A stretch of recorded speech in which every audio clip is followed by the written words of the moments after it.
are currently in 20 countries now, and there is a chapter in most of the major cities in the world. The Toronto chapter itself is also growing, and currently we have around 5,000 members on the various channels between Slack and Meetup and the different social channels that we have. What we aim to do is to educate companies to better promote, retain, and hire talented women. We want to empower women with the skills needed for professional development and to build a global community of women where we can lean on each other and grow each other. And so in order to do this, we host an event or two monthly at different tech companies and venues around Toronto. So this, like I said, is new for us, but we're joined by an amazing company today, Coursera. And so these events can range from workshops to hackathons to coding interview prep, motivational talks, and lightning talks like today's event. All right. So this, like I said, is the core team. These are the faces to the names that you might have seen on Slack. And you can reach out to us on Slack or Twitter or social media. We're grateful for the sponsors that we have. It would not be possible to conduct these events without these and also help bring the community together. So thank you, sponsors, for this. And then finally, if you do enjoy the meetup and the conversations that you have with folks in this community, feel free to spread the word about us to your colleagues, your friends, and then invite them to join as well. We're on social media. You can pick the favorite one that you have and then follow us or interact with us over there. So that's the link to join our Slack group. But then Women Who Code Toronto is our handle for most of the social media. So that'll be a great place to find us. And to connect with interesting companies and have just good conversations with people. So finally, we're here. We're going to kick off the event. We're here with Coursera. And we will start with, we have Michaela Chapman from Coursera. I was going to make a note about this later, but then let's also jump into it. While the speakers are presenting, we'd love for all of the audience to mute themselves and turn off the video just so the bandwidth is fine and the video is coming through properly. If you do have any questions, post it in the chat. We have at the end of every talk, we'll collect the questions and then we'll have a quick Q&A session with the speaker. So that said, let's start off with Michaela Chapman, who's the technical recruiter from Coursera, who's going to say a few words before we jump into the agenda. Michaela, all yours. All right. Hello, everyone. Thanks so much for being here. I am Michaela. I'm a recruiter here at Coursera in Toronto. We're so excited to be doing this today. Coursera is all about bringing education to anyone, anywhere, no matter the circumstances. So we're thrilled to be here with you today virtually in this very different circumstance. Thanks so much. I thought I'd give a little introduction on what Coursera is all about. We were started by two computer science professors from Stanford who wanted to bring access and equality to education worldwide. And today, Coursera is the world's largest online learning platform for education. Most people know us for our courses, and that could be a one-off course or a group of courses that creates a specialization or a certification. But we have two other incredibly important sides of the business as well. One of those sides is the degree space. So we do offer fully credited bachelor's and master's degrees from top-tier universities around the world in a myriad of different subjects. Finally, we have enterprise. So enterprise is our partnerships with companies like Google or Amazon, for example, or governments like the Abu Dhabi School of Government as another example, to upskill larger groups of people and full workforces. We also have programs to upskill refugees and veterans because we truly believe that education is a basic human right. We're around 450 people at our headquarters in Mountain View with satellite offices in London, New York, India, and Bulgaria. And we opened our second development office here in Toronto just last year with only a handful of people. And we've already grown to 50 people with a lot of really exciting plans to continue that growth. And yes, we're hiring. We have an amazing team here at Coursera who are extremely passionate about transforming lives through learning. So without further ado, I'll hand it over to them. Thanks so much. Great, thank you. So we thought I'll just give you a quick run through the agenda. We're going to be talking, like, today is going to be full of interesting topics ranging from React hooks, GraphQL, and all the way to, how distributed teams should be setting up today, and how we can work towards the remote, the environment of tomorrow. So as we go through these talks, we encourage you to post your questions within the chat box. All of us will be going through this at the end of every talk to make sure we cover the questions. And also, just a thing on Zoom etiquette again, we request you to mute yourselves as the speakers present to prevent any kind of unnecessary disturbances. That said, let us all welcome Sehran Hasanli to kick things off with the first lightning talk about GraphQL. Sehran, I'm going to stop sharing my screen so you can continue doing that. Okay, thank you. Thank you. Okay, I'm going to try to share my screen now.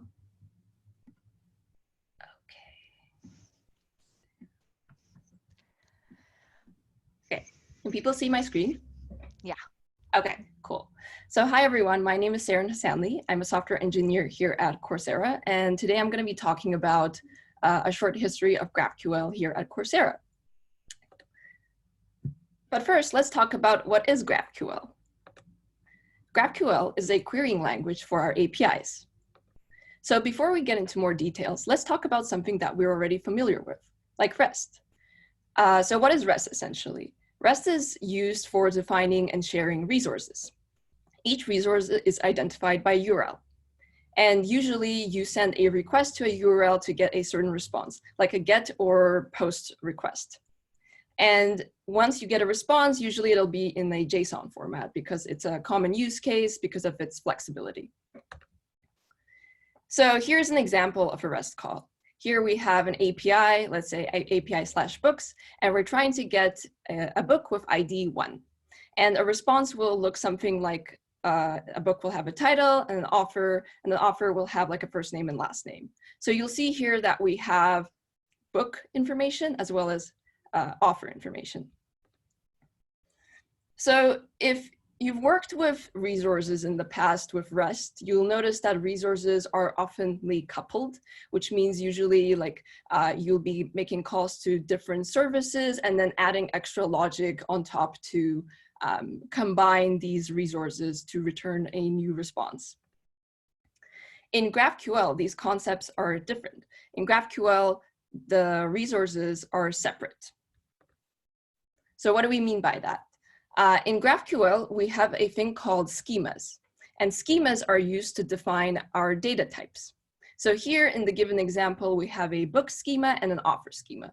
And you'll see like in the book schema, we have certain fields like title, publish date, price, author, and you'll also notice that we define types in our schemas.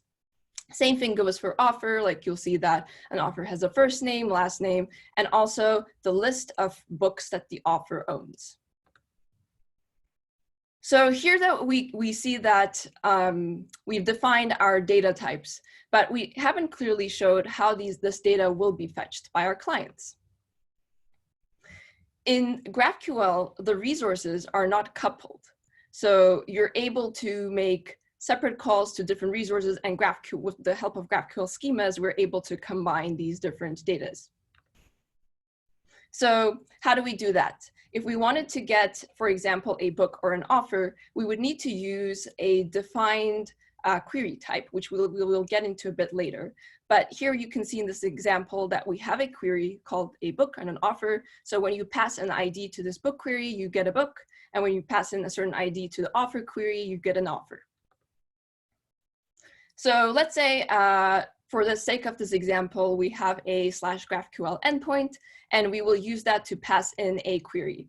So here you can notice that we're using the book query and we're passing an ID 1, and we're asking for the query to return a title, the author, and the author's first name. So in the response here you'll see that we're getting the title and the author for with the GraphQL query. But you'll also notice one thing is that with GraphQL, you're able to specify exactly which fields you want to return.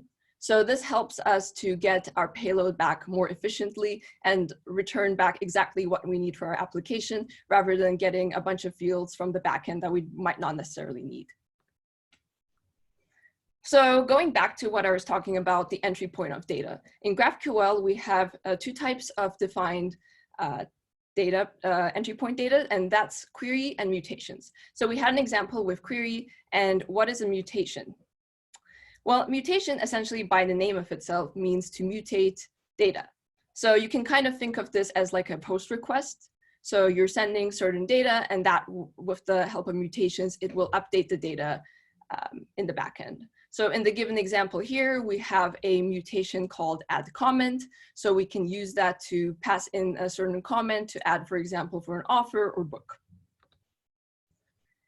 GraphQL also comes with a lot of different other features like fragments and pagination. So you can look this up on in the GraphQL documentation.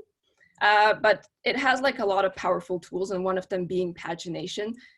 You can see in the given example here, you're able to slice the payload into multiple pages. So here in the given example, we're passing first 10, which means like we're passing the first, we're getting back, asking back for the first 10 entries of a certain product.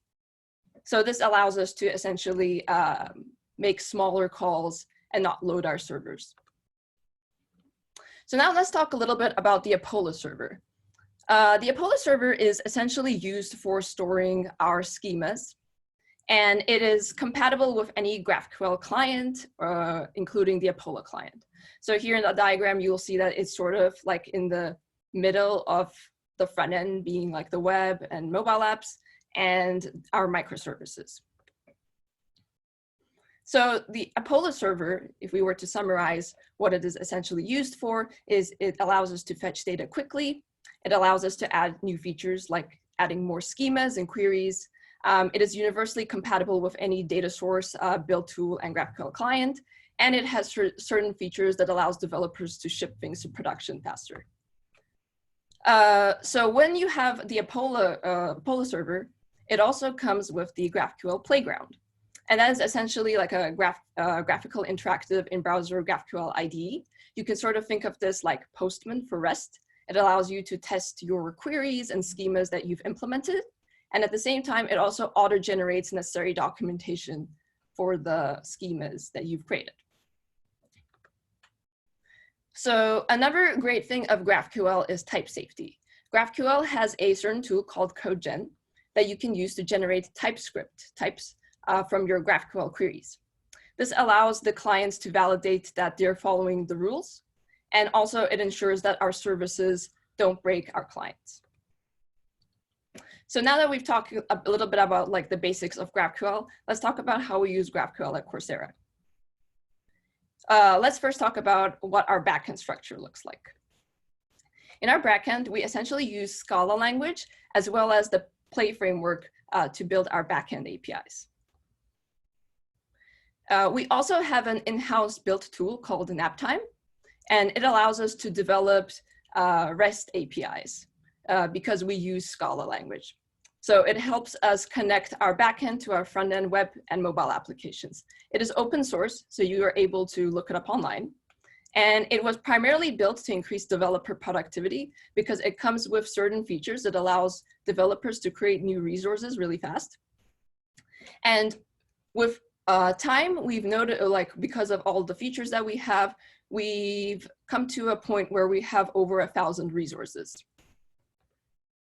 So because of the number of resources we have, we sort of have to think of a way in terms of how can we efficiently use the number of resources we're creating and find a way to minimize the number. So before GraphQL, what we were doing was we were essentially creating some resources, and then we were getting to a point where, let's say we want to get payload for the course page. What we would do is we would use, like, let's say a resource that returns courses for, let's say, like we're going to get the math course. And we were also like using the instructor resource to get the instructor information for the given math course. And then let's say if we wanted to build certain payload for this new page that we were creating that was supposed to display both course and instructor information, we would usually create like a brand new resource that would aggregate the data from these two separate resources to be able to return it to the front end. This was leading us to create more and more resources over time. So we needed to think of a new way to decrease the number of resources that we were creating. So with the introduction of GraphQL, what we ended up doing was we kept the courses and instructors' resources. However, we left the job of aggregating the data to GraphQL using the schemas. This allowed us to combine different payload from the course and instructor resources in the given example and combine the data exactly the way the front end was expected. So if we were to summarize how we use GraphQL with naptime, we see that we do use GraphQL to query naptime resources in the front end. This helps us avoid resource coupling. Like I said, we leave the job to GraphQL to combine the response from these different resources. This also helps us to avoid updating services, so our services remain the same. They don't need to carry the responsibility of aggregating data. And because of GraphQL's auto-generated documentation, whenever we create new schemas, it generates new documentation, and we're able to specify ownership around these schemas. And it allowed us to give us more opportunity to use widespread industry standard tools. In addition to that, because of GraphQL's subselection of fields, this allows us to reduce the payload that we get to the front end. And at the same time, because of GraphQL's rich features, we're able to traverse our resources and use it as a proxy for our APIs. Thank you. Does anyone have any questions? Thank you, Sehran. I actually do have a question. Yeah. I was curious, like, do the back-end engineers create these queries, or do the front-end engineers have to create them? We have tools where the backend engineers can create queries, but we also have tools where it allows the front-end engineers to create queries as well. So it can work both ways. I see. Okay. Yes. And what would you say are the best resources to get started with GraphQL, or the best use cases for which one should start thinking about GraphQL? I would say the best. Cool. It looks like, we got that first set of questions. So thank you so much for your presentation. I'll pass it on to Peter now to talk about React hooks. Thank you. Thank you. Hello, everyone. Can you see me? Am I good? Yes. Okay. So as you might know from the schedule, and I'm a slave to the schedule, I will be talking today about React hooks, and I hope everybody can see the slides behind me. Sometimes I have to get out of the way. But so React hooks are an awesome new feature of React. They've been in the main code base for about a year now, a little bit over a year. And so I was asked to give a talk today, and that's, I think, the most exciting thing to me about React right now. Hooks are fantastic. You should use them, and that's it. No. So a little bit more detail. So what I kind of thought of is anybody can and should go out there and do a little bit of research, start experimenting. And so I thought the best thing I could do is to give it sort of like a bit of like a, why should you use this? Why should you waste your time looking into this? So I thought it'd be interesting to take a look and see, where did React hooks come from? Where did this technology come from? If you've been using React for a little bit while, React has been around for about 10 years. One of the original ways that you would write React components is with, one with functions, and then the other way you might write them is with this thing called, I'm going to call it classic object class, and they look something like this. And if you look at the very, very top, you can see that there's this thing called React.create class, but everything else is pretty much the same as a modern React component. So you have state, and this is how it worked. The only real big difference nowadays, instead of saying get initial state, you just do it in the constructor, or you say state equals. You have lifecycle methods. So component did mount, I think, is everybody's favorite. And you might go out and pull an API or you might do something interesting. And then, of course, you have this context thing, and nobody knows how to use this. If you've tried to use context at least once in your life and you found it really hard to use, trust me, it is hard to use. This is the older syntax for it, and actually React Hooks has a great solution for this. And of course, render. Duh. Of course you'd have render. All React components render. The one thing I really want to stress here is right now, or prior to hooks, the only thing a functional component could do is render. Functional components had no side effects, so they had no state, they had no access to the life cycle. And one of the things that, and this is good, if you didn't use React for a long time, this last thing might actually be something new because it's something no longer in React called mixins. Mixins look something like this. And what's kind of really cool about a mixin is you could take a slice of state, so you could take a little bit of state and you could actually put some logic with it and then bolt it wherever you needed it around your app.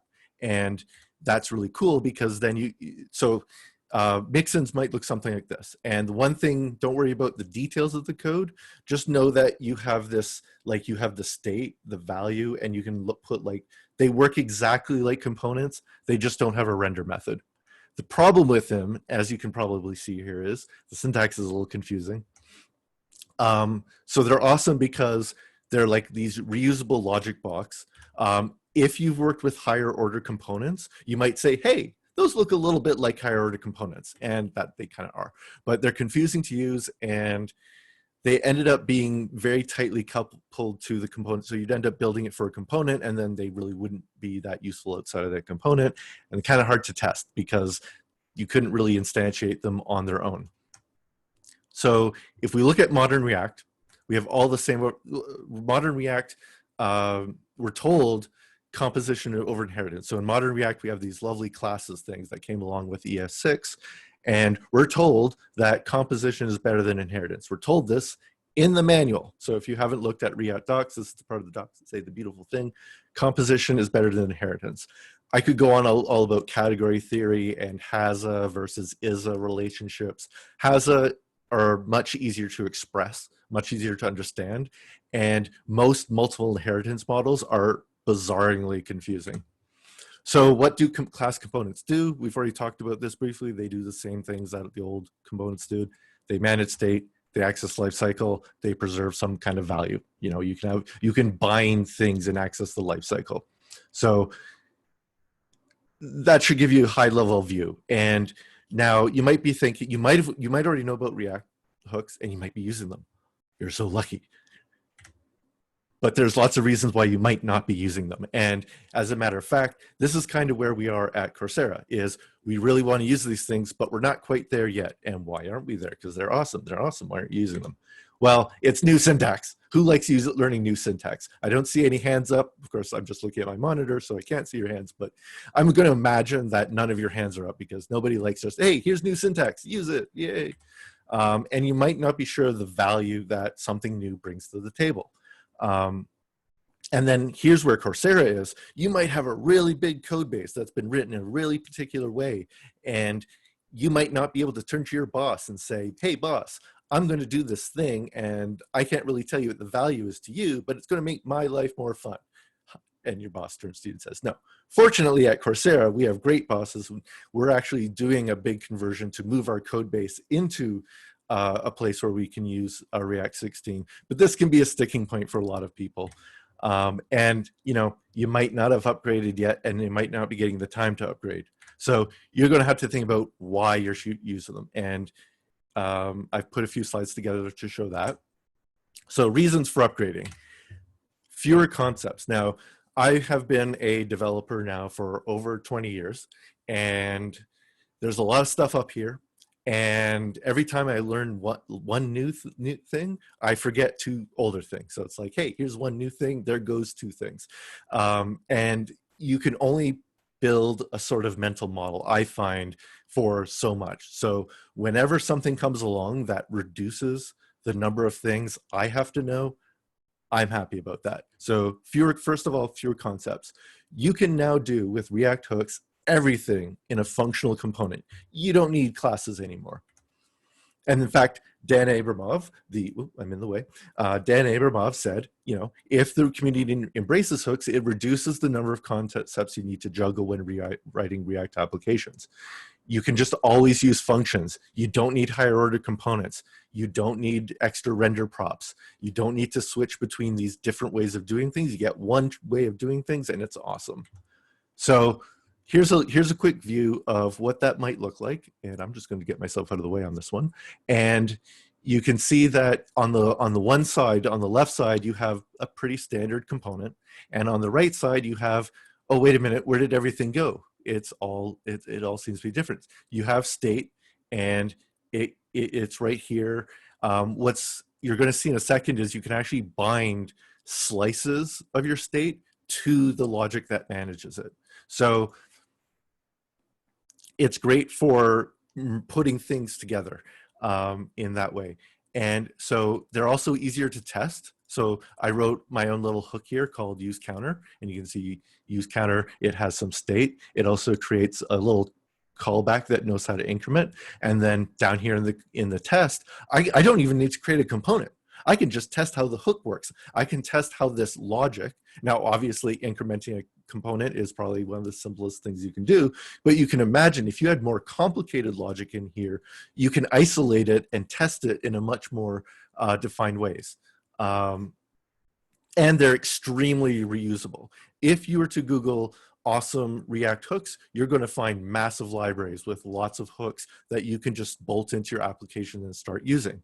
As an example, here's something called use API. And use API might be called this URL. Maybe it's going to also have options. It can manage its own state. It can do use effect, by the way, is component did mount, component will update. And you can go out and do something, and you can do all of that API stuff that you would have managed across multiple lifecycle methods in one place. And then you can expose an API to whoever consumes this hook, and suddenly the surface layer that you have to manage in the component is just this. You don't have to manage all of these things in each individual component. So it helps reduce the amount of stuff you put into one component. And this is by far my favorite thing. I've used context a lot in my career at this point, and when hooks came along, it just made context so easy to use. It's the best. So over here on the left side of your screen, hopefully, you can see how this weird get child context things work with hooks. They actually created this thing called, so you create a context by just by saying react.create context. You can give it a default. And I'm going to move myself out of the way briefly. And whoops, go back. And then in your component, you just say react.useContext, and you tell it which context you want. Now on the outside, you can say context provider and give it a value. Now, where context is awesome is where you're passing things around like theme or config.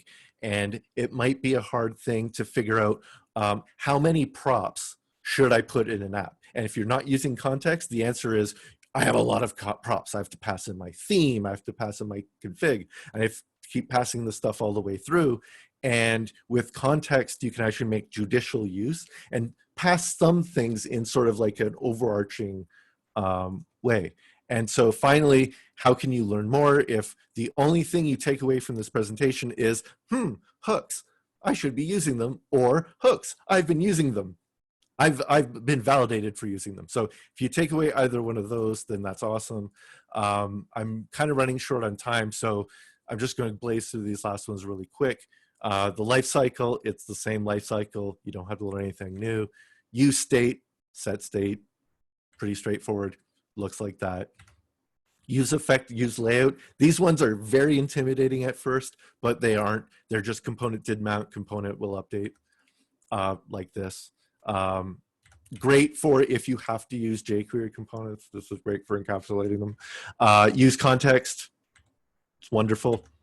And there's a couple, and if you use Reducer, by the way, you no longer need, this is one more reason why you don't need Redux. So if you go to Redux's website and you read the blurb that says you may not need Redux, well, this is one more reason you don't need Redux, because a mini version of Redux is now a part of React, and it's called Use Reducer. It has state over there, and it has a dispatcher. It works just like Redux. It's awesome. If you have a little bit more complexity and maybe multiple values you want to manage and a whole bunch of different actions, it's super terrific for that. And use callback, use memo. If you're concerned that that JavaScript isn't good at creating functions, it is. But there are cases where you may want to memoize or create a callback. That's what that's for. Use references. And my new favorite one, debug value. If you put use debug value into your component, you get this wonderful debug statement. So you can actually have your hooks or your lifecycle things start putting useful debugging values right into your web browser console, which is absolutely awesome. So in conclusion, use hooks. That's the React documentation where you can find more, and the website should look like something like that. And this is the URL I was mentioning. There's actually a couple of these, but you might want to look at that one. My slides I can make available later, and you get something like this. There's all kinds of really cool things in there. You can just dump into your app and start using them. Use Worker, if you notice up there. Use Service Worker just with a hook. So thank you very much. Again, I'm just going to leave those URLs, and then there's a nice Q&A slide in here, but I'm just going to go back to the URL so you can see them. And that's what I got. Do we have questions? You have now set a new standard for presentations during the quarantine.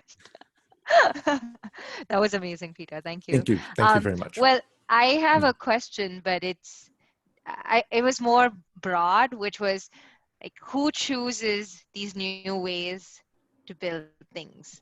Like, do you as a developer just decide that, oh, there's something cool, I want to try it out? Or how do you know which technology to use when? Or how do you keep track of it? That is a fantastic question. And so I can give you two answers.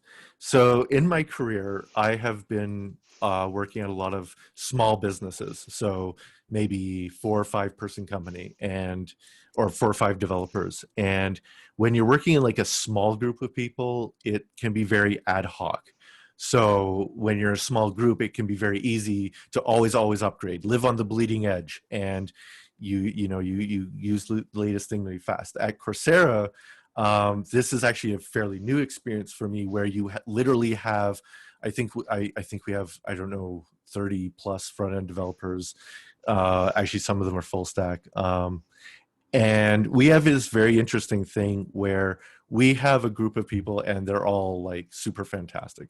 I haven't met one person that I'm not like, they're so good. And we also have like a couple of really senior people, and the process tends to be, hey, there's this cool thing, how can we use it? And we go through like a bunch of sessions where we're like, how can it fit in? How can we use it?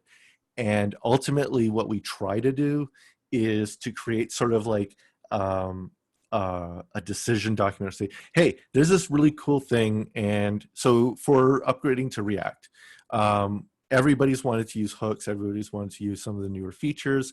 And actually, I can give you a more precise example. We're working on moving to TypeScript. And to move to TypeScript, well, that's a big change. And we looked at the value, and someone went away and they actually wrote like a scoping document and said, here's the advantages, here's the cost of doing it. And once we get buy-in from developers, it's sort of like selling it to the managers and being like, hey boss, can I get some time to do this? And they have to do the balancing act of, making money or building cool features. And with TypeScript, it just is like, here's the reasons: better quality, more reliability, fewer crashes, easier to write code.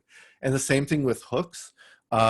With hooks, one of the biggest advantages, a lot of CSS and JS libraries, Material UI, for example, use it as like a contextual tool to move data. And so there's kind of 2 reasons why we get to upgrade React. One, being behind too far means we can't make use of a lot of the cool ecosystem out there, but then also because we put it forward as a useful thing to upgrade. And then we write out documents that say, hey, this is the reasons why. And that's really what delivers it. Makes sense. And then we have one question from Nuri Park that says, can you use React hooks with existing Redux state, or would you recommend using either or? That's it. So I think there's a much bigger question there about should I even use Redux? And I made this decision a while ago in my previous job. I don't know if anyone in my previous job is watching, but I made that decision that Redux is awesome for a lot of things. And where the hook version of Redux really fits in is sort of like a micro version of that. So first of all, yes, you can totally use them together. I believe newer versions of Redux actually do use the hooks under the hood. To what extent, I don't know.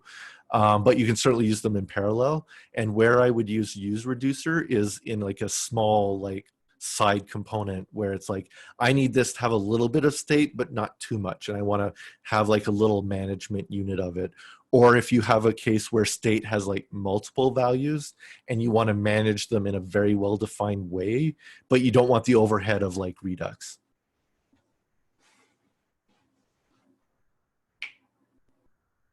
Am I alone here? Actually, there's one question I see in there, which is my favorite hook. My absolute favorite hook is use context.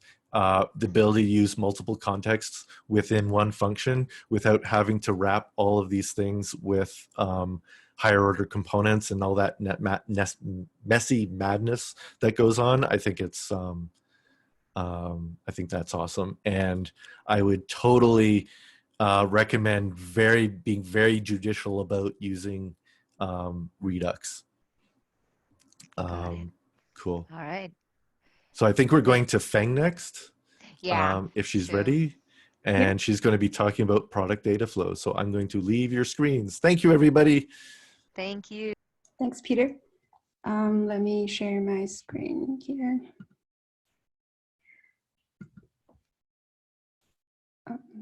Okay. Cool. Hi, everyone. My name is Feng. I'm a data engineer from Coursera Toronto office.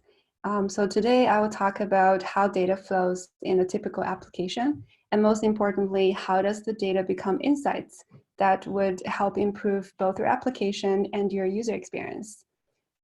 So I believe in today's world, you have heard lots about power of data, processing data, ETL, data lake, and so on, all those fancy terms. So for people who, who are not directly working in either the engineering field or the data field, hopefully after the talk today, you will take home with some good understanding where all the concepts fit in a product and how things works in general. Okay, so next slide. Okay, so let's start with an example of a basic web application. Let's say it's an online shopping website. Say you're an owner of this online shopping website, and a user comes to your website. The user opens her browser, comes to added a few items to the shopping cart, and started the checkout process. So during this workflow, there would definitely be a number of API calls that is receiving requests from the user, sending the request to the web server, and also getting some response back to the user. So while in this process, adding items to shopping cart might be something totally front end, but once the checkout starts, the user action here will generate a series of calls to the web server. And eventually after the checkout process, all the information related to this order will be stored into the database at the end, including maybe what's purchased, when the order was placed, and probably along with some user information like mailing address. Well, at the same time, maybe your stock information, what is in stock, what's not, might also be updated correspondingly after this purchase.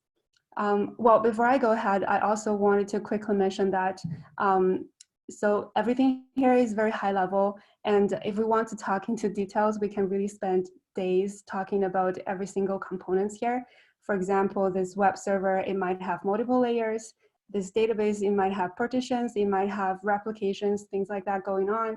But our focus here today is data flow. So every component here, we're just taking them as one abstract component.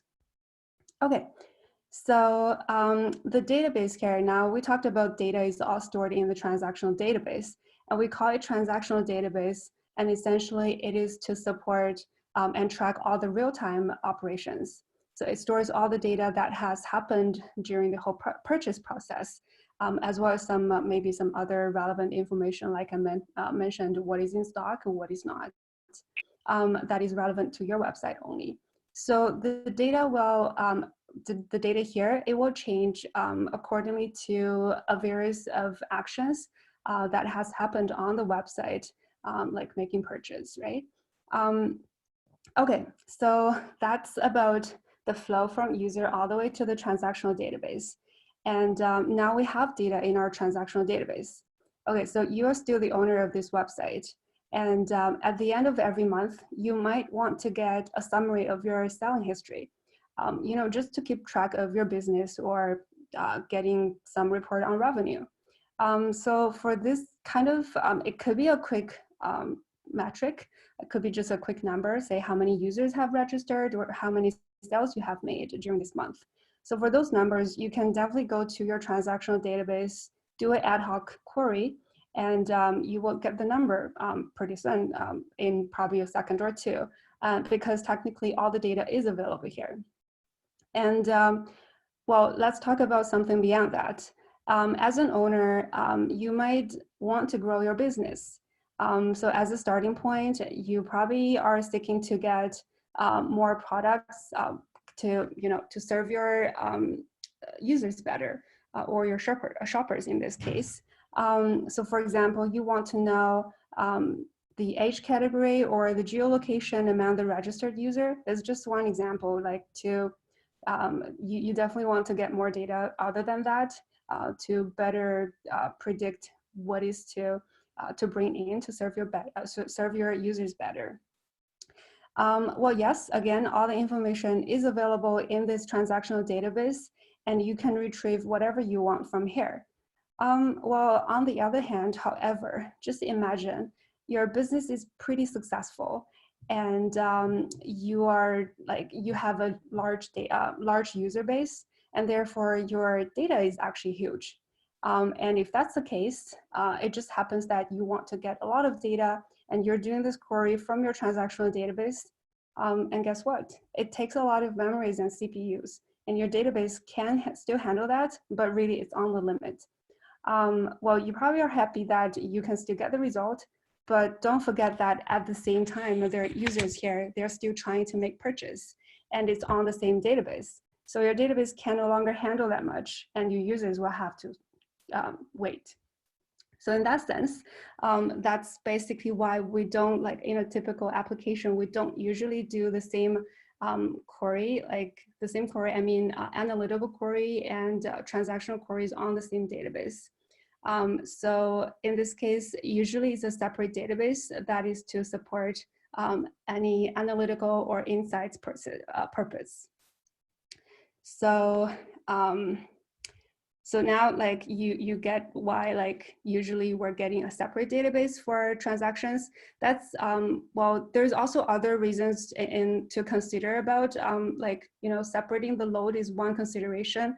Another reason might be just due to some scalability consideration that you know, your transaction database now, the focus is to take care of many concurrent users. So your focus is more on the amount of reads and writes that this database can support. But when you do analytical queries, you might more focusing on, you know, the amount of data that you can, the volume of the data that you can handle. So from that perspective, it's also another reason, but there's also a lot of other reasons. But again, anyways, you get it, that we don't want to do analytical and transactional on the same database. So usually for smaller startups, you know, building a data processing pipeline can take time and also effort. So for the purpose of quick iteration and speed to market, many companies, smaller startups, they may choose to just simply do the query on a replication of this transactional database. However, as your startup starts to grow, and also when there's probably more data source that you want to take into consideration, that is when data processing comes into place, as well as, you know, the data warehouse and data lake and all the stuff. All right, so now let's talk about the data processing part. So still, again, imagine your shopping website has grown and now you are a bigger online retail company. And as a company, beside the transactional database, all the sales data that you have in this database here, you might also have other systems that stores, for example, marketing data and CRM data in Salesforce, and some third-party API integrated into your system from partners or clients, or probably even some open data from the government. The data are all stored and used in different places, like Salesforce, and your database is totally separate system. Well, to use the data, you might want to combine, well, I'll give an example. You might want to combine your marketing data from Salesforce and your transaction data from your own database to get, for example, a conversion rate. Or you might want to get geolocation data and meshing that up with your sales data to get the distribution of your market. So examples like that. This is where ETL comes into place. So ETL is basically used to extract data from all the sources, all the different sources, process the data and store them into our EDW for further usage. The three letters here, you might have heard about that many times. It's extract, transform, and load. So extract, we firstly extract data from different sources through different approaches. Examples could be API calls, data integration, or even through messaging. And the data from different sources might be in different format with different identifiers. So that comes into the second step, which is the transformation. That is what the T stands for in the ETL. Examples of data transformation could be standardizing the formatting. For example, some data might be in a flat table format, while some others might be in JSON or even free text. The transformation is then done by data processing jobs. Usually it's written in some scripts. And then a transformation job I want to mention is that it could be large or small, it really depends on the use case. So for a larger job, it might be broken down into steps. And then that comes to the final step of the ETL, which is the L. What that L stands for is load. So the final, or like we talked about the data processing. So the final or even the interim processing, in case when there are multiple steps, the result is going to be stored in to this EDW. That's what we call data warehouse, or in recent years, a broader term as data lake. So that is essentially the last step. And eventually, all the steps will enable us with what is on the right side. So from the very basic BI analytics, which is you know, the basic descriptive analytics or descriptive reporting, to you know, decision science to direct you to the right growth path, or even the machine learning that enables your website a smarter platform. So basically that's this whole process is a very high level of data flow. Well, combined with the previous slide, that is the data flow from user input all the way to support your insight and your business at the end. And there's different layers, as I mentioned, from the basic ones, which is to get the data as is, all the way to getting some predictive numbers, or all the way to enable your enable you with a smarter platform. Okay, so that's hopefully that gives you a good idea about the whole flow. And next, I will give a quick example of how the Coursera data team used data to help learners to find the right content. Okay, so at Coursera, if you go to the website with almost 4,000 courses on our platform, so me logging in as a learner, how can I find the right course to take to advance my professional skills? So at Coursera, we believe that a great learning experience starts with a great match. And that great match starts with deeply understanding how learners and the content are working together. So at the very foundational level, we have built up an internal knowledge graph. And the graph has mapped a library of more than 40,000 skills to the content here that teaches them, to the careers that requires them, and also to the learners who has them or want to have the skills. So the graph here is built on data from across the platform. I will here probably take an example of the is taught by edge. So this edge is between content and skill. It tells us what skills are taught in each content. It's generated from our machine learning team by a model, which like the model feature the model has features that include attributes of the material. For example, the frequency with which it references the skill or concepts that is related to the skill. So with that, with this skills graph, we have enabled learners to find courses in which to learn not only the course itself, but also specific tools and technologies. So for example, you go to Coursera website and you search for data science, or you search for some, like for example, machine learning. You would think that a very typical text similarity plus user relevance model for search ranking would just work. But what if you want to search for a tool or technology? The tools or technologies are usually taught in the course, but they are not mentioned in the course title or in the course description. So in that sense, this text similarity search, it would just not work. So if like what used to happen on the Coursera platform is that when you search for something, okay, maybe I'll give an example before we talk any further. So an example would be, for example, you search for NumPy. A NumPy is a package that a lot of data science would use, but when you search for NumPy before, it just used to return no results. Because usually for instructors who teaches data science courses, they focus more on the data science concepts rather than the tools. So in that sense, I think from their perspective, it makes more sense to, because they focus more on the academic side. But from the learner side, they actually want to know the tools because usually what they found on the job posting is all the tools or technologies. So the focus is different. But for learners coming to the Coursera platform, they want to search for this specific tool to learn from. We need to be able to give them the right course to take. So now with this skills graph, when people come to the platform and when they search for NumPy, it will return all the courses and specializations that is ranging from data science to machine learning and all the way to probably computational investing.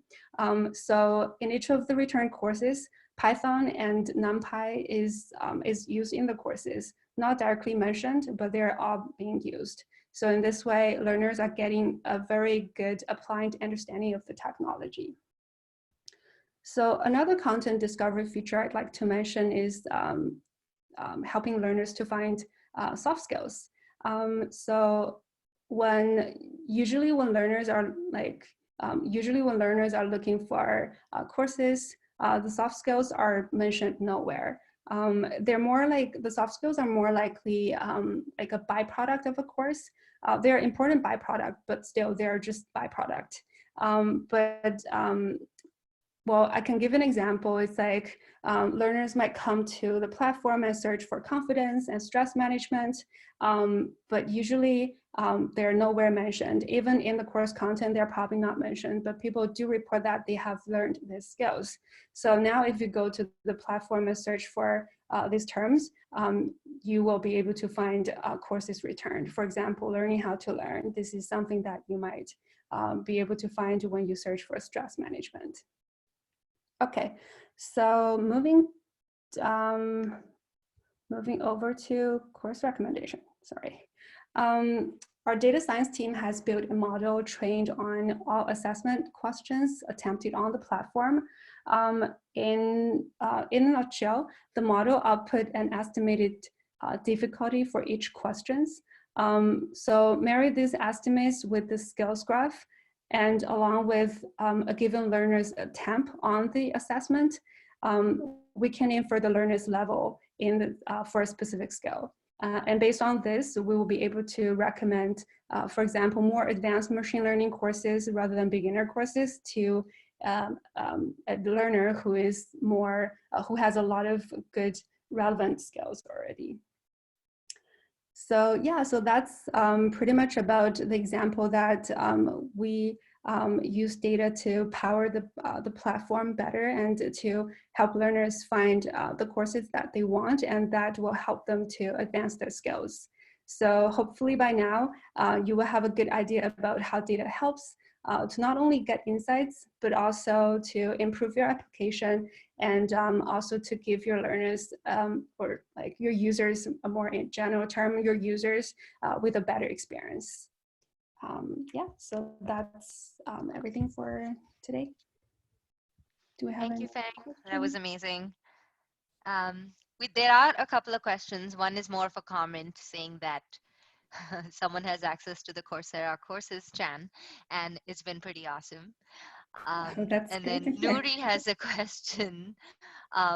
What is the data engineer's role in the data flow process? Mm-hmm. Yeah, that's a good question. So for data engineers, we're kind of between this data source and the final analytical or visualization piece. So we're more in the role of building data pipeline, making sure data are flowing in and flowing out in a correct way, and the data is 100% accurate and reliable. So we're kind of well, okay, if we map back to the graph that I had, we're more in the position of building the ETL process in the middle. That makes sense. Any other questions? All right. Well, even if they come in, we can make sure to get them answered at the end of this. So thank you, Feng. And do you mind passing on the baton? Yes, I'll pass it on to Brandon. Yeah.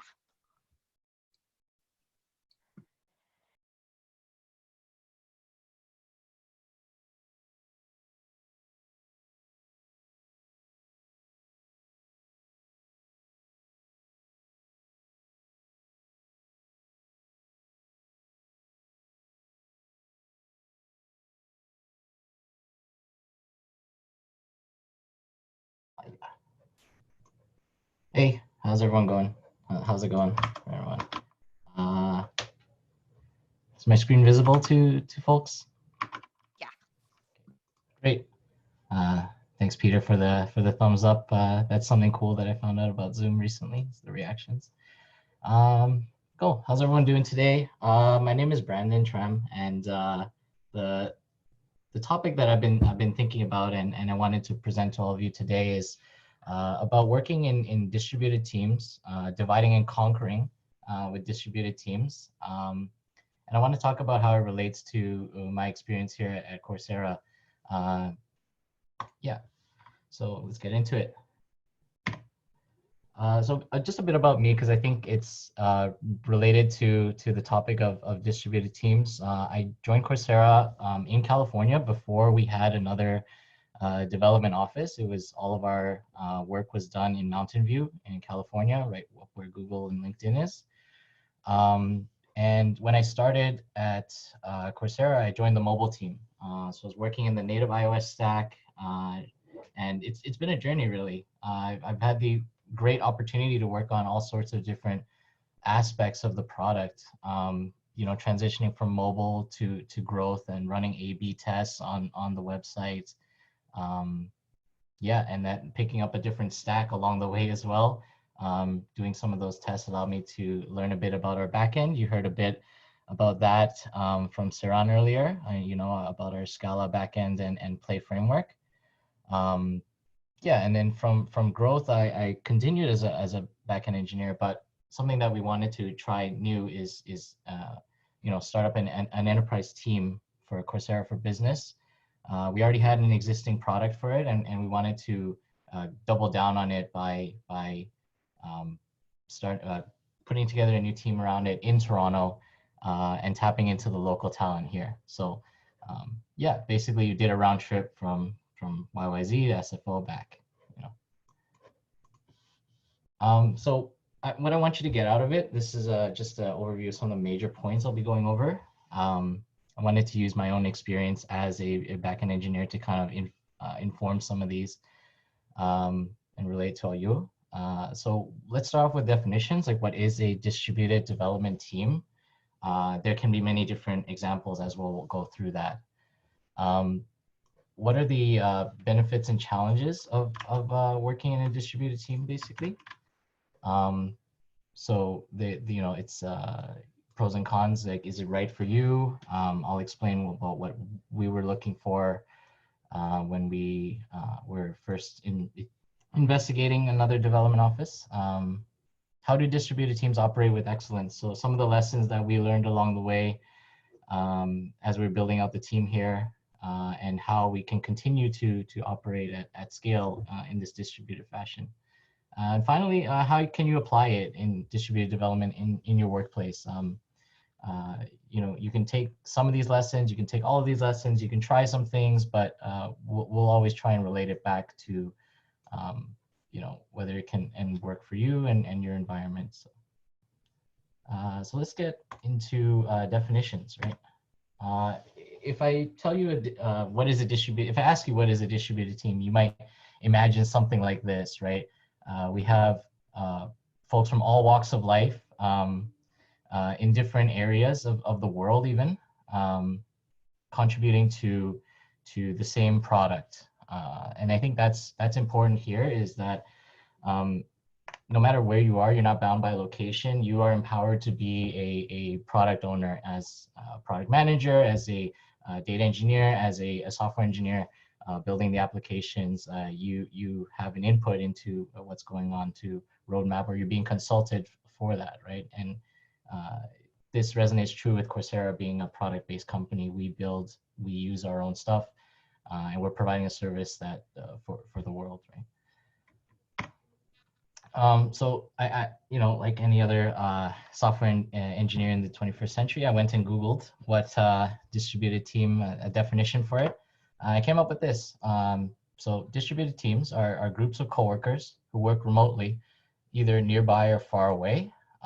They may work in the same city, from home or internationally, in the same time zone, or in a different one, right? It's pretty lengthy definition, but I think there's a lot there, right? Like, it just goes to show that there's a lot of distributed teams can come in all sorts of shapes and sizes, and locations as well. So about types of distributed development, what are some of these examples, right? It could be one product team divided across offices. This was actually our case in Coursera when we started. We all 6 engineers and an engineering manager moved here to start up, like in a very small kind of office there, and our product manager is working out of Mountain View, right? So that's an example of one product team divided across offices. That isn't the case now, as we've kind of fleshed out our team a lot more, and I'll go into that a bit later. You may also have many product teams divided across offices, right? So that's kind of like the case we've evolved into, where now we don't have just a single team of 6 or 8. We actually expanded to about 3 engineering teams, each having about 6 to 8 engineers each of full front end and back end experience. And also we have a whole bunch of product teams managing the Coursera degrees experience, as well as the content authoring workflows that have resided in Mountain View up until now. I'd like to point out there is a difference between distributed development and outsourcing and offshoring, and that's because of what I was saying before, where in a distributed development team, each member from different locations has product input, right?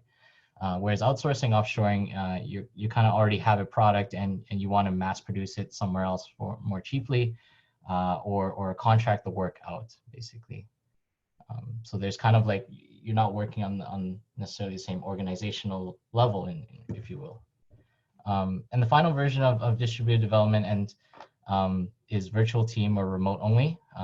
This is kind of the case that we're finding more and more of ourselves with the current situation in the world, but I'd like to get into that.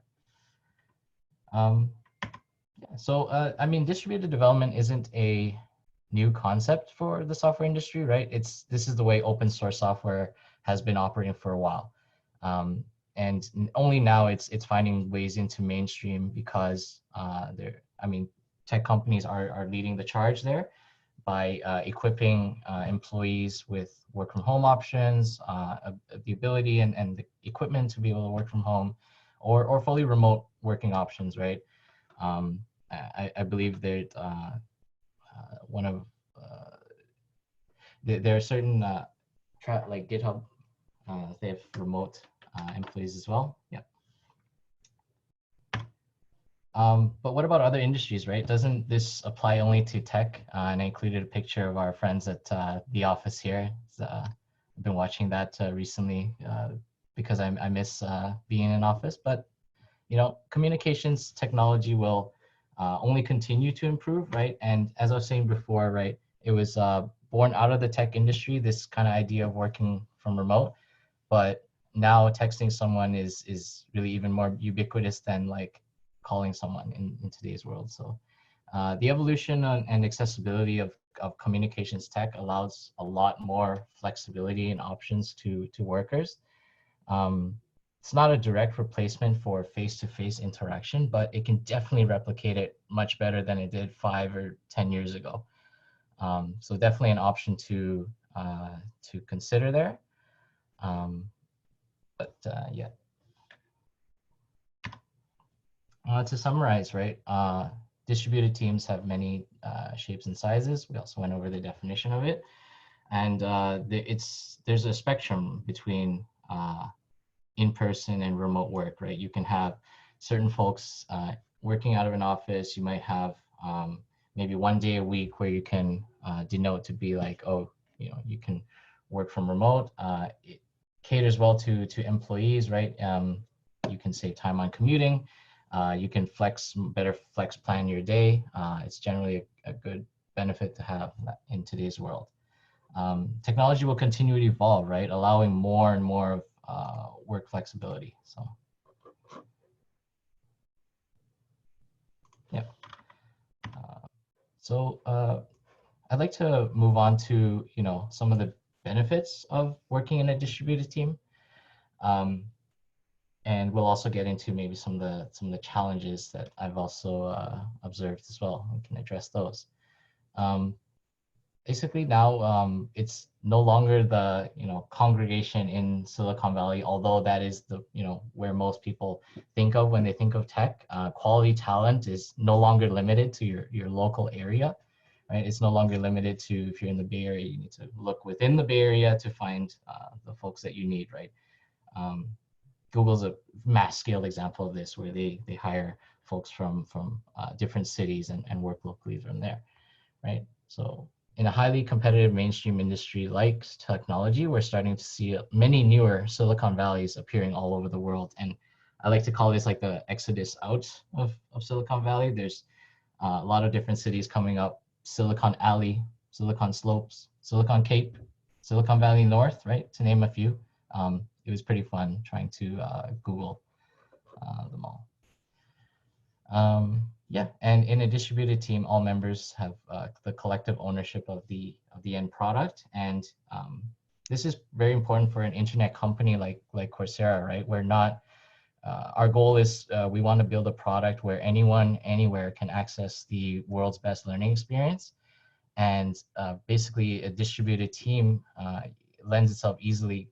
By default, you have folks living in different areas of the world, and that can have very good diversity in culture, thinking, perspective, and these are all essential in designing the best experience for such a broad range of users. So another important consideration, right, to make when talking about distributed teams is operating costs, right? Coming from the Bay Area, operating in the cost of living in the San Francisco Bay, right, among the highest in the world. I think that goes without saying. And some of the wages being paid to software companies there are really high for that same reason, right?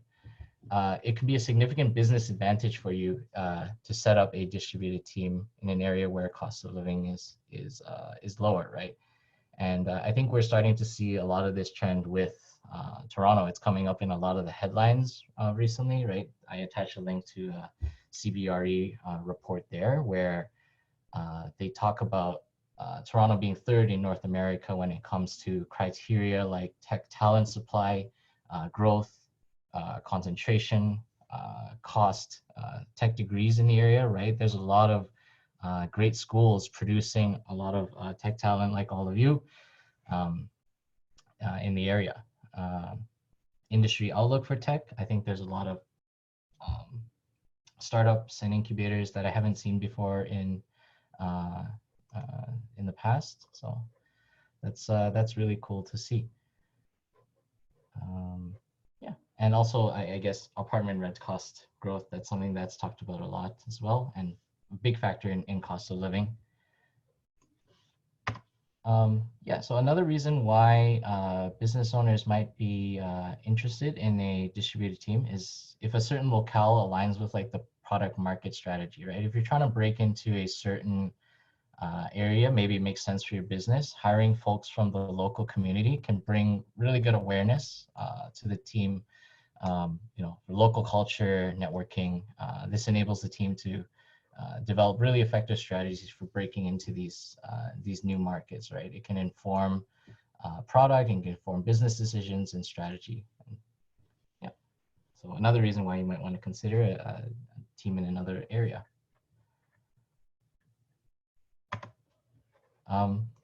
So I was reading some XKCD here, and I did want to make my talk a little bit entertaining. I can't tell if anyone's laughing, but one of the reasons why communications technology, as I was saying, it's become so accessible, right? And it's enabling more and more distributed teams. We have like 10 different ways of reaching out to people now. DM me, Slack me, you know, Facebook message me, Snapchat me, right? I thought this comment conveyed it in a silly way. What this also shows is that it can be frustrating, right, to communicate if there aren't established norms within the team, you know, and this is especially important for information workers like us because communication is at the root of all that we do, right? Information workers are much, much more effective if they know, one, who they can talk to for information, and two, how they can reach them, right? So kind of the tools that we use is part of that.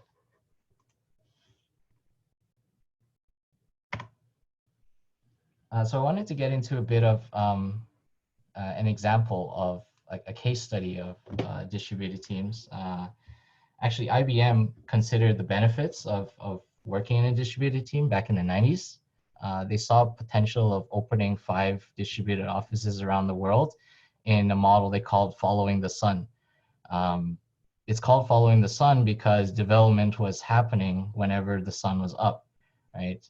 And if you have like contiguous time zones, you can have, in theory, more development hours being worked on the product, right?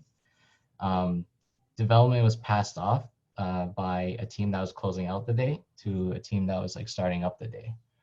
And it was expected that like these daily check-ins, there would be handoffs of technical artifacts. Unfortunately, it failed because teams were not effective in this handoff ritual. And personally, I think it might have also been premature. Like software engineering and collaboration has advanced so much since then that I feel like this may be more enabled today. So yeah, in Coursera's case, I guess our version of this, we operate out of 3 development centers now at Mountain View, California, Toronto, Ontario, and Sofia, Bulgaria. So in our case, we wanted, when we were considering the Toronto Mountain View kind of working relationship there, we wanted our significant part of our developers' days to overlap.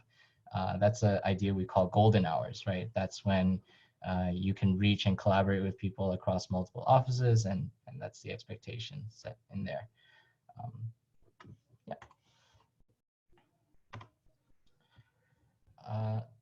Yeah, so I added this slide. I thought it was really cool because it's very, this is how we are in today's world right now. And one of the biggest challenges, the more distributed the team is building trust and rapport with one another, right? So this was shown in the Allen curve. There's actually a professor who talked about an exponential drop between the frequency of communication as the distance between them increased. Yeah, we're seeing a lot more of this with self-isolation. So what can we do to kind of address these, right?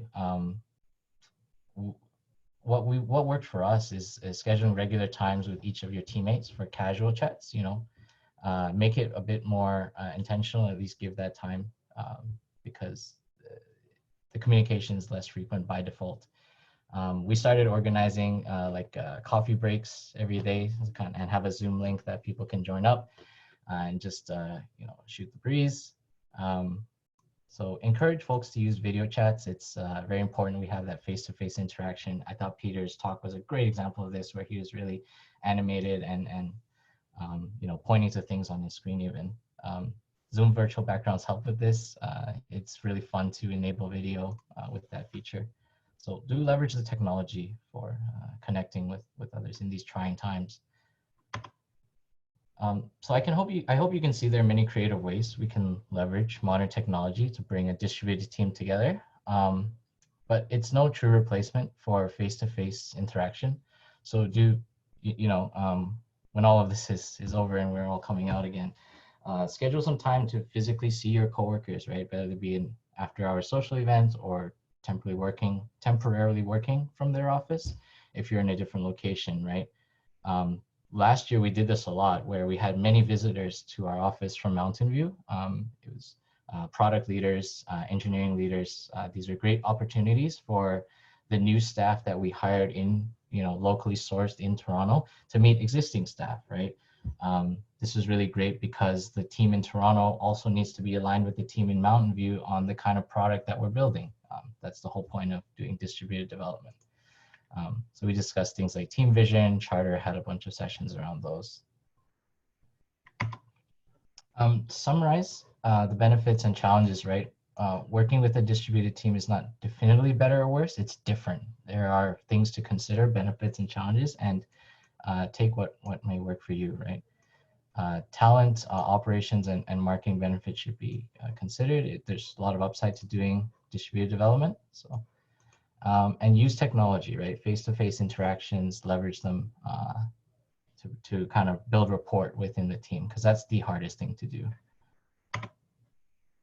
So I wanted to get into a bit about our story with Coursera, and this is something that our VP and Richard, he likes to talk about when talking about technical excellence.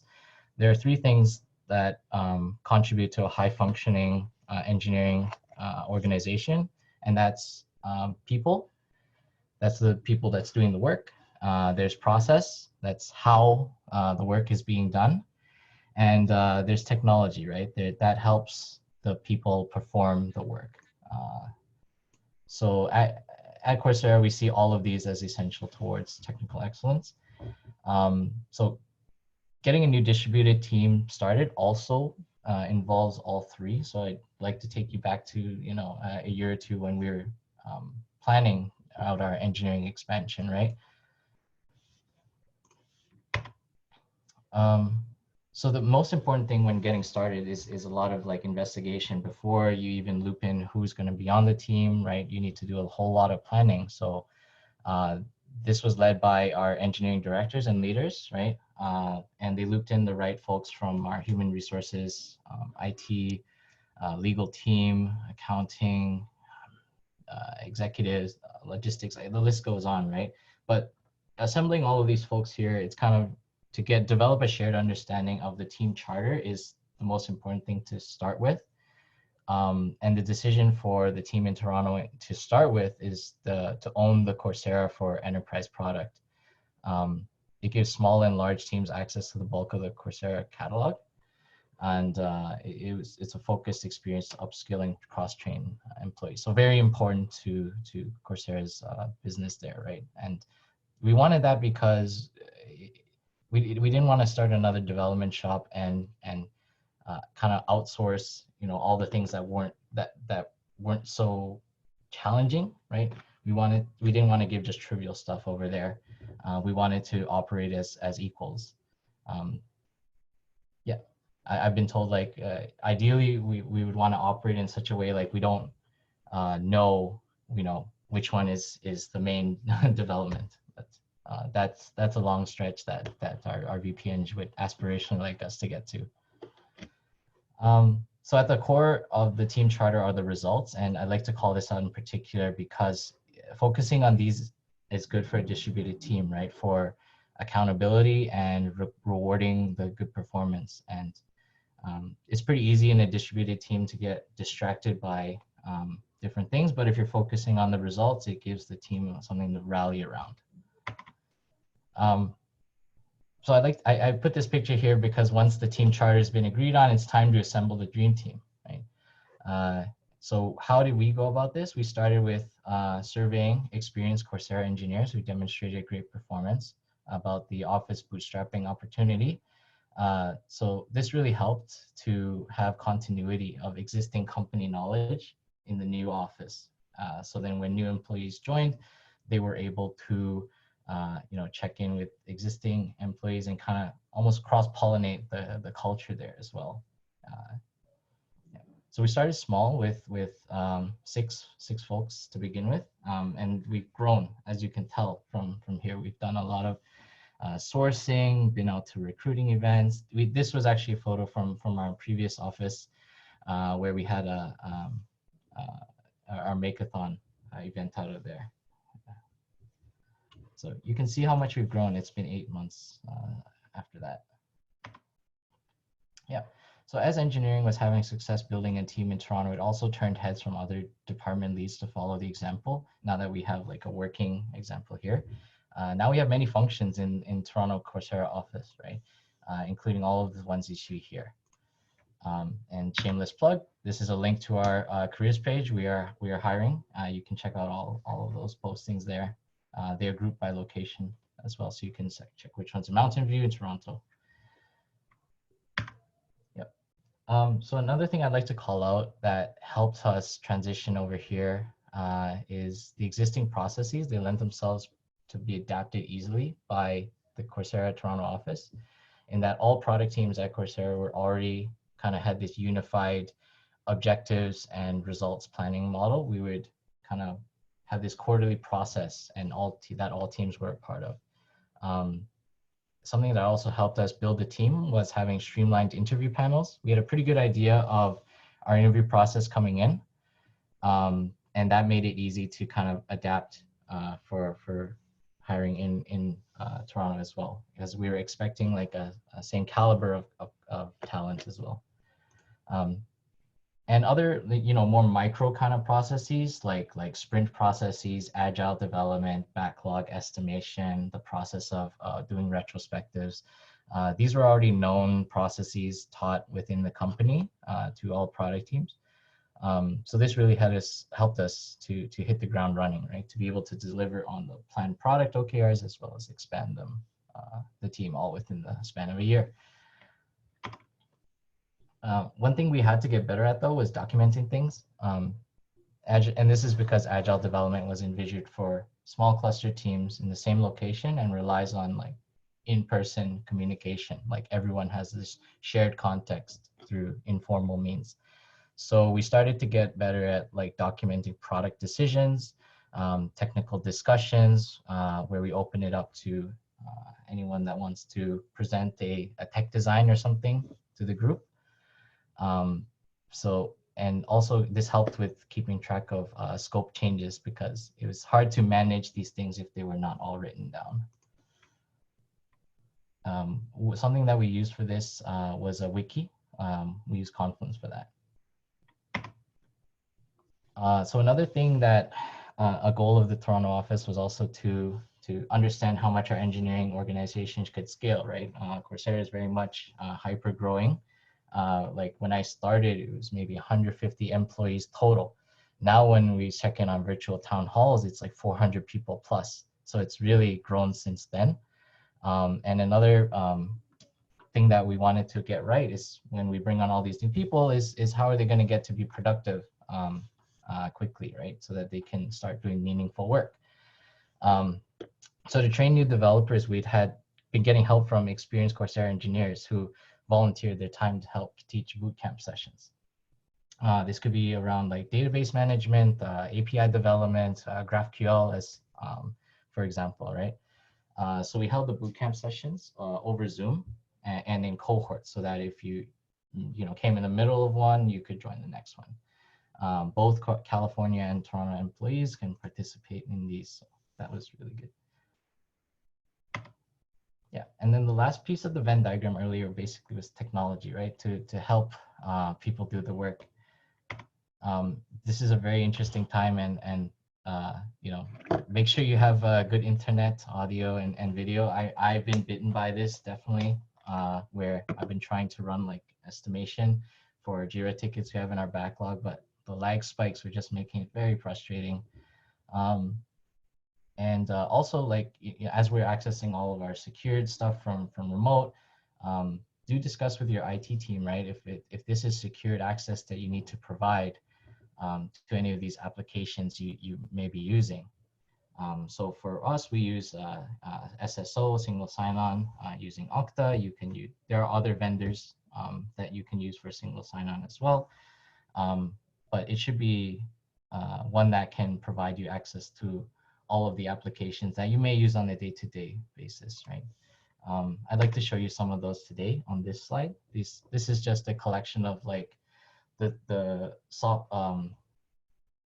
applications that we use most commonly to collaborate over remote. So Confluence is our wiki. That's where we use to document product and specs and design decisions, right? Miro is a pretty cool collaborative whiteboarding experience. Everyone has their own cursor and you can kind of put sticky notes on there and drag them all. It's in lucid chart style. It's really nice.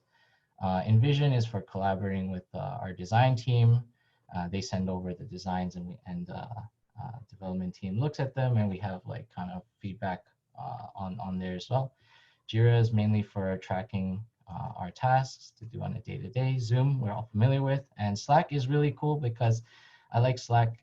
You can be subscribed to whatever team channels you want, and you can integrate it with even like daily reminders to stand up or have a coffee break. So speaking to the ubiquity of Skype, I have another XKCD another XKCD comic here. And something that's pretty funny here is like, you pick something that works for the team.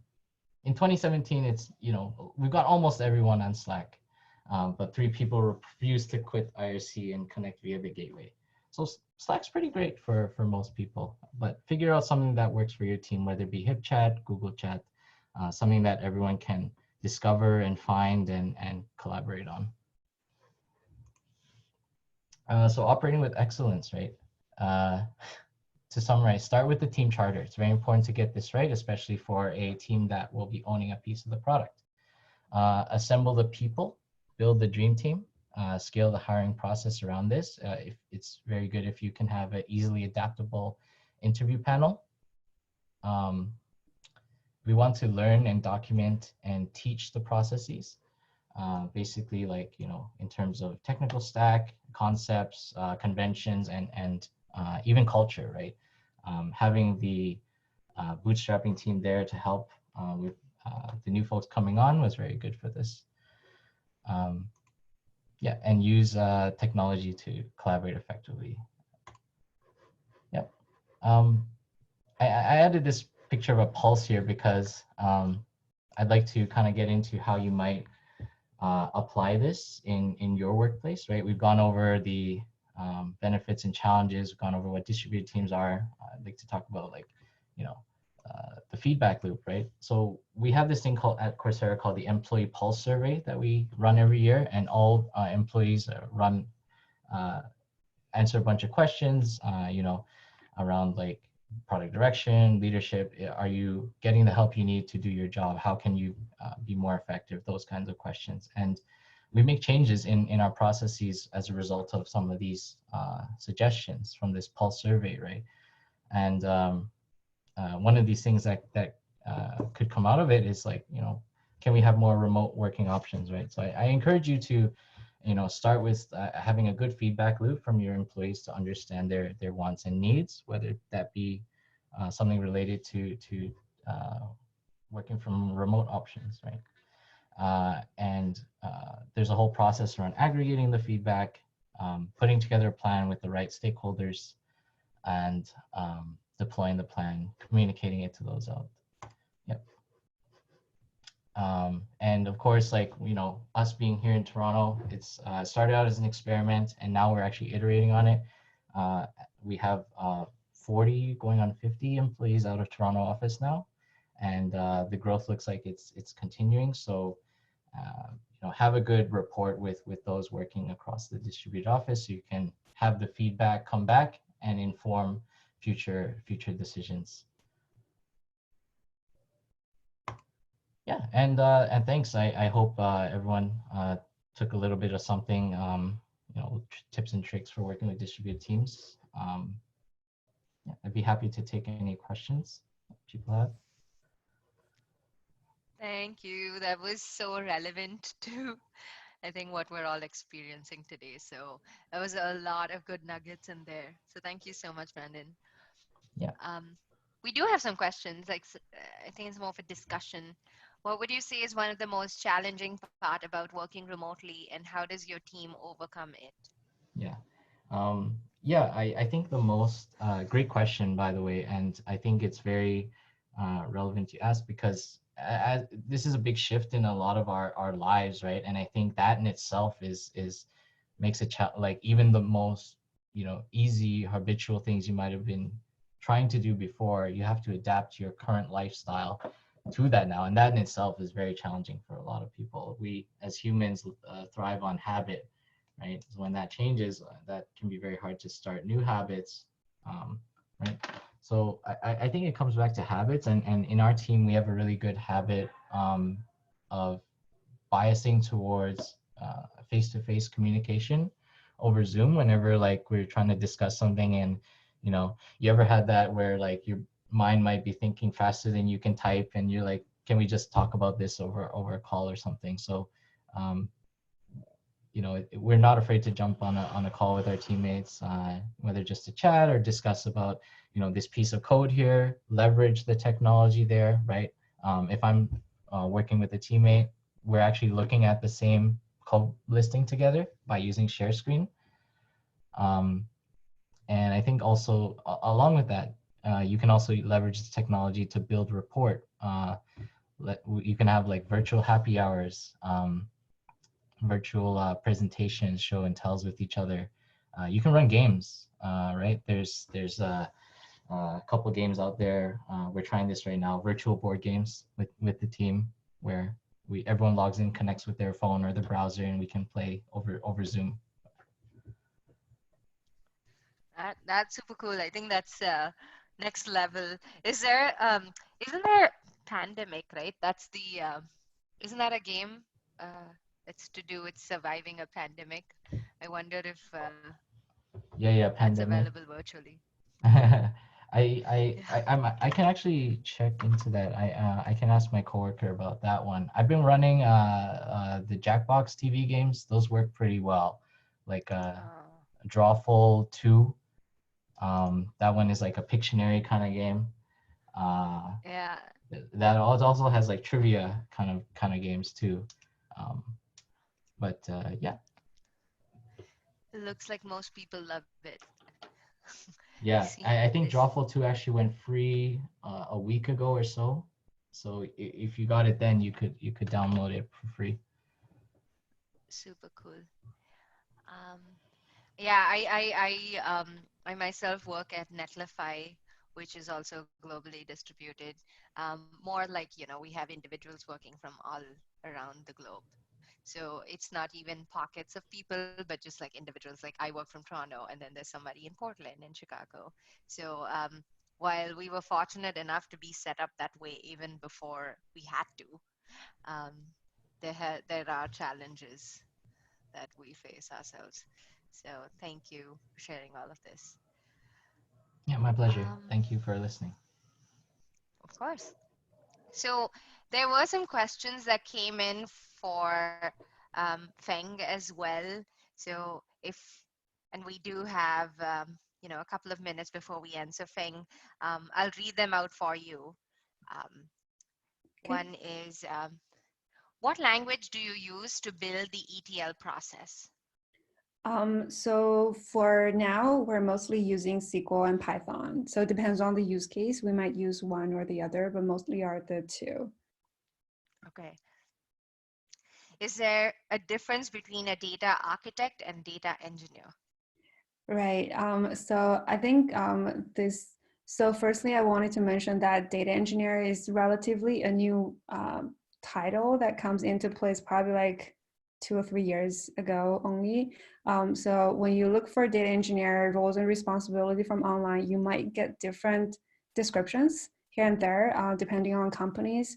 But based on the general understanding about data engineer, is more about processing data in a way that it will support the application or the data scientist team or even machine learning.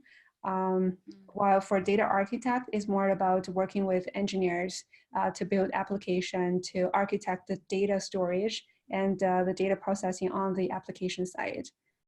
So that would be a high level differences between these two. I see. And then what databases do you recommend that would need to store many types of additional metadata formed during ETL? Well, I guess for this question, people may jump in for a discussion. This might be a broader discussion if people want to put insights into this topic.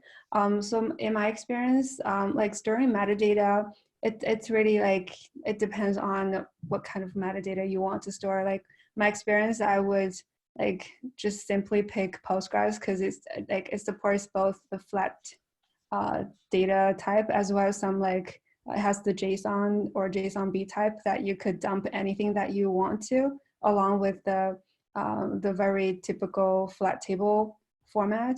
But like it really depends on, like it's not one straight answer. It will be really depending on the use case that you have. Yeah, and I would love to hear feedbacks from other people based on their experience. Got it. All right. And then one last one, Feng, for you, which is questions regarding data points from one point to another. When you're implementing machine learning logic, is it only around skills and what learner, no, is it only around skills and what learner is looking for? Or is it also helps user to sign up for next courses, which data is recommending what learner user should be learning? I don't know if that made sense. I'll post it in the chat as well. Yeah, well, I'll try to answer this. I think this is more about like how our product operates. I don't think for now we help learners to sign up. It's still like we do recommendations and we help with all the searching experience, and we help you to find the right possible courses that you can take. But at the end, it's still like up to the learner to decide what skills they want to advance for and what content they want to learn. So I hope that answers that question.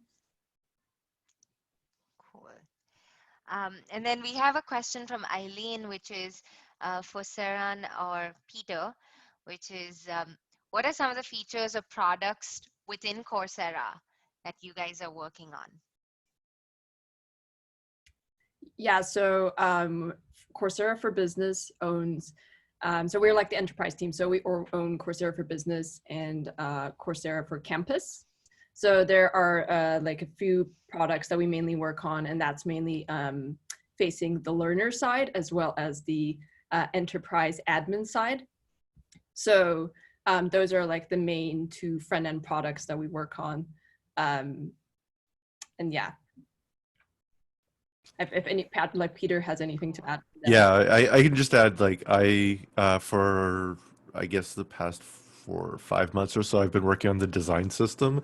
And if you go to Envision, you can see a web talk I did a few months ago with Jeff, who's our one of our senior designers. Actually runs most of the design team. So I've been working on our design system. And right now I'm working on doing the migration to React 16.